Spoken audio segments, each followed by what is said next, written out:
Hola amigos, ¿qué tal? Soy Guar del espacio del idioma. Hoy vamos a aprender la pronunciación del español. Bueno, hi friends, I'm Goar from the Space of Language, your guide to studying foreign languages. Actually, the name of my channel does sound really cool in English, right? The espacio del idioma. Maybe I should rename it. What do you think? So, as I promised, today we will continue speaking about the Spanish pronunciation. If you haven't seen the first video, please start with that one. And it was about the Spanish alphabet. We've covered all the letters, the consonants and vowels of Spanish. I started with the vowels. I hope you've been practicing the sounds. What sound do these letters give us? Because it's different from English and probably different from your native language. But it's really fun. I hope you practice that one. Today we will speak about some letter combinations and how those letter combinations can actually the vowels and consonants could kind of change. You should pay attention to the pronunciation and the stress in the words. Now let's start. The first letter is la C.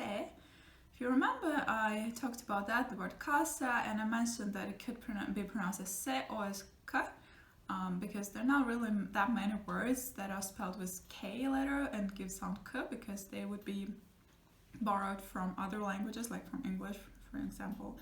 But as for Spanish words, so let's go with the C, la C. So the first one, if we have C and A together, so it's gonna give us a sound like K, casa. Remember Mario Casas? Yeah, I always say that one, I think, don't I? Next one, if you have C and E, like the C and E in Espanol, then that would give you the sound C in Spanish, which is Castellano, in Spain. But in South America, it's just gonna sound like S, just like the same S sound, S. So the word cena or cena, depending on the country, it means your cena, dinner, of course. Okay, pay attention. So C followed by an E or C followed by an A, it's a S sound always, but C followed with an A, so followed by an A, or C followed by A, it is a K sound. Casa, cena. Next one is C followed by an C followed by an E, or in English I. It is like a word cielo, which is eres mi cielo, mi luna. Maybe you heard that in songs, very poetic, poetry also. So C with an I or E in Spanish, that is cielo, sky, and the sound again is, depending on the country, either, it's cielo. It means cielo. I think, yeah, it depends on the country, doesn't it? Cielo. Next one. C followed by an O. This is definitely going to be K sound. So C and O gives you K. Basically, you can say like Ka, C-A, and Ko. This is K, C-O. So casa, comida, it's a strong. Comida means food, yeah, or one of the meals also. Comida. And the last one, C followed by an U, so letter U or sound U is going to be like cuerpo, body, and again it's a strong K sound. Basically, let's separate it in two parts. So C followed by an E and I, I'm saying in English, it's a S or th, depending on Spanish or Latin American Spanish. And if you have a combination like CA, CO, CU, Ka, Ko, Ku, basically it's a strong K. Now, this depends, and you might wonder you might remember I mentioned in the alphabet when we covered the alphabet letter theta, again, depending if it's Mexico or if it's, South America or Latin or Spain, it's gonna sound like th or th again. Like the word gracias, dar las gracias, yeah, say thank you, or the word thank you, muchas gracias. Again, it's a gracias in Spain and gracias in Latin American countries. That's normal, they understand each other, but you should know depending what accent you want to have. Okay, next letter and next sound we'll cover is la G, and I talked about that a bit briefly. So it can be like a strong G or it can be like a H sound. Now I noticed that in the discussion in one of the Facebook groups about language learning. Actually, it's a good way to also find learners of the language you're studying to follow the groups and have chats and so on. So check out some of those groups on Facebook. And they ask the question, like, does it sound like the French, sound like merci in French, or France, Paris, and so on. Like, it doesn't really, maybe you find that explanation somewhere, but I think it's more of kind of stronger, like the jota, like jamon, yeah, it's a strong rather than a r. It doesn't really give you, like, there is no vibration in your throat in that way, if that makes sense. Okay, let's go through the examples. So if you have a G followed by an A, or G followed by an A, it's a gato, like a cat, and a gato is going to be always a strong G, A, G, A, it's a G, a strong G. Next one. If you have a G followed by an E, or G followed by an E, then in that case it's like the word gente, mucha gente vive aquí, a lot of people live here, people, yeah, the word gente, genial, and so on. So in this case, you see it's not a r, yeah, it's a h, very soft h. It might look like an h if you, I mean h, if you want to like have the English variant of pronunciation. So gato, gente. Next one is a G followed by an I, or G followed by E in Spanish. It's a gimnasio, for example. And again, this sounds like a he. So G and he, it's a H, not a G. Remember this, please. Very important. And when you speak, when you read something, you do want to master pronunciation, right? Next one is a G followed by an O. So in that case, remember it's not an O, it's an O, right? Like we spoke about the when we discussed the vowels in Spanish. The word gordo, gordito, they use it a lot. Also, kind of fat person, someone who's overweight, gordo. So it's again G. O is a go, G, strong G. Now we have ga and go. It's a strong G, and he and he, it's a kind of soft H sound. Next word we have is a G followed by a U, and I have some points here also. So pay attention here, take notes if you need to. Repeat after me as many times as you need. So the word is guay, which means cool, nice, and it's a G-U. In that case, you have gu sound, G-U. Again, it's a strong G, and you pronounce the letter U. Or when you have a combination G-U-E or G-U-E in Spanish, in that case, like the name Miguel, you never say Miguel, don't pronounce gue, so you have to make it like one sound, ge, alright? So we're kind of dropping the U in case it's G-U-E, and we say just a word like guerra, which is a war, Miguel, again, yeah, which is a name, yeah, Miguel, like Michael, maybe similar. And the same when you have G-U-I or G-U-E. In that case, like guitarra, la guitarra española, for example. Again, we don't say guitarra, we say guitarra, and the spelling is G-U-I. Please remember the spelling, remember how you pronounce it. Now, the same rule applies to the letter Q, in case you have, like, my favorite word, queso, because I love a lot of queso, really love it.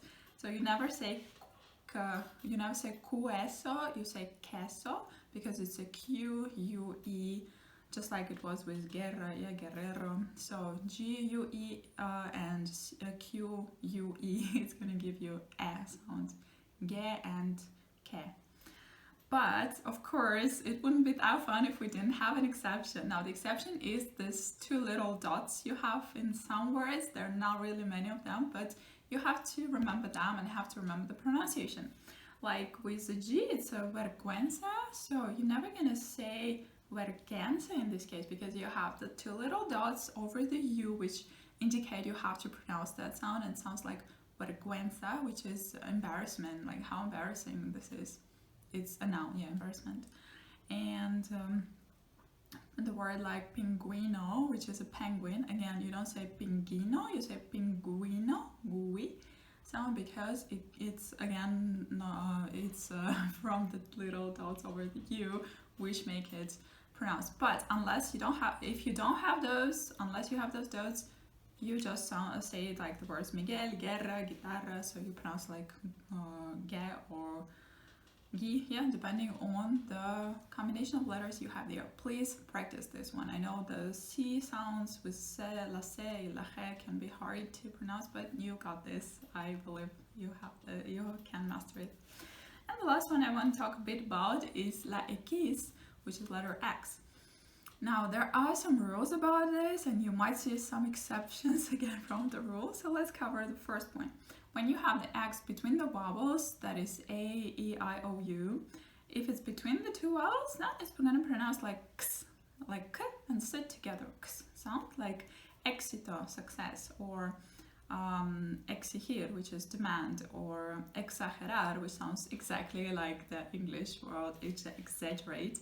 But now we pronounce it exagerar. Like, yeah, I talked about that in the lesson about vocabulary, how to get vocabulary, right? You hear the similarity. You can really learn a lot of Spanish words from English because they're really similar, or they are maybe borrowed words.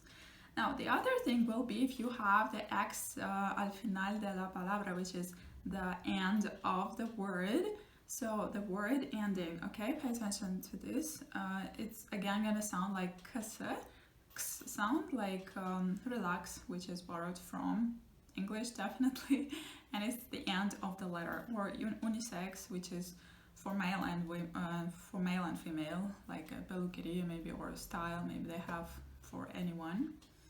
And one more point, point 3, final de la sílaba, which is the end of the syllable, which is not a word but syllable, like we count them by the number of vowels we have, like in the word éxito, we have éxito, 3 syllables, and we have to see this X sound if we see it in the end of the syllable, we're gonna pronounce it again like excombatiente or expulsar or mixto, la ensalada mixta, for example, right? In that case, it can sound like casa, expulsaria, again, it's also a prefix. So when we have prefix like ex, extra, or maxi, which come from Latin, yeah. So in that case, we pronounce it like x.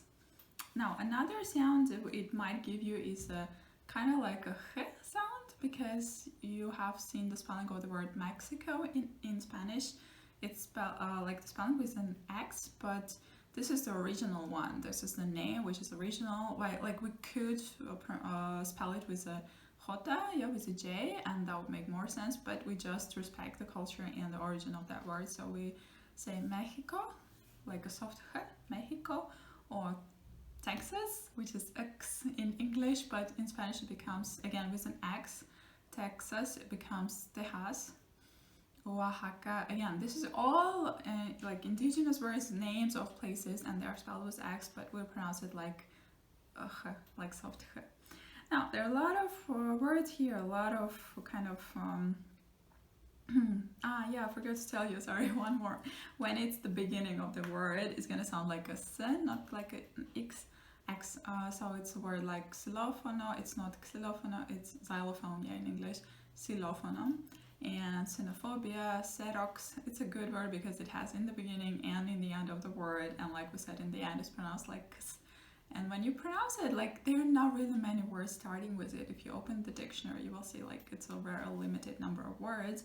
But just remember, so in the beginning, it's going to sound like an s, one sound, because in Spanish it's not really natural to give you like 2 sounds in the beginning. Like casa would sound so strange in the beginning.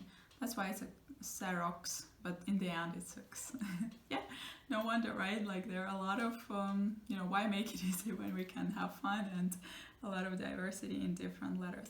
Now, the last point I want to talk about is the stress in the words, because it's really important. So the stress, actually the word that ends in a vowel, this is a basic rule, remember it. Word ending in a vowel plus consonants like S and N, this is exception. Vowels plus S and N, they're gonna have the stress on the penultimate syllable. So penultimate syllable, like casa. We don't say casa, we say casa because it's ending in vowel. Or we had the word like cuerpo, again ending in a vowel, or cuerpo, and the stress is on e. And the opposite, when the word is ending in the consonant other than S or N, so it's any other consonant. I don't really have those words here, but I'm gonna put it on the screen, you will see. So in that case, the final syllable is gonna be stressed, the final syllable, but the general rule, again, it is depending on well, the general rule, the penultimate, next to last syllable. But there are many words, you can see them on the screen and practice saying them. Another thing I want to highlight is the tilde. Remember we spoke about that. Some words would actually have that graphic stress already written, and it's important, like the words el and el. One of them is he, and another word is the, article the. Or a word like si and si, yes and if, or mas and mas with the tilde, with that accent marker. So it means more, or it means but. Again, there are a lot of words, and also it's important for making the past tense. So like I bought something, compré, or compró. If he bought something, the stress is going to be on the last syllable again with the tilde. So it makes, like, it's important for the meaning, and it's important for grammar also. Again, when it's written there, you pronounce it like it's written there, the stress, I mean, unless if it's not written there, then we use the general rule. Again, there are some exceptions, you have to memorize them. Usually it's the words that come from the other language, and they would just kind of keep the native, the way we pronounce it. Thank you so much for watching. Thank you for practicing with me. I hope that Spanish is also one of your favorite languages now, and you can master your pronunciation. And make sure to practice the first video about different sounds, how we say different letters in Spanish. Again, thanks so much. Please subscribe to my channel. I'll stay updated because we will speak about different role plays. We will have fun with songs, and I'm sure I will find some interesting ways to entertain you, as well as teach you some, well, beginner Spanish, and then you can be ready to, listen, watch, read something in Spanish, maybe travel there and have a conversation. So that's my goal here. I want to motivate you to study the language you've been dreaming of. Subscribe to my channel so you don't miss the videos. You can turn on that bell sound, which is the notification, so you will be notified when I publish my next video. I will see you next time. Hasta luego. Take care. Adios. Bye bye.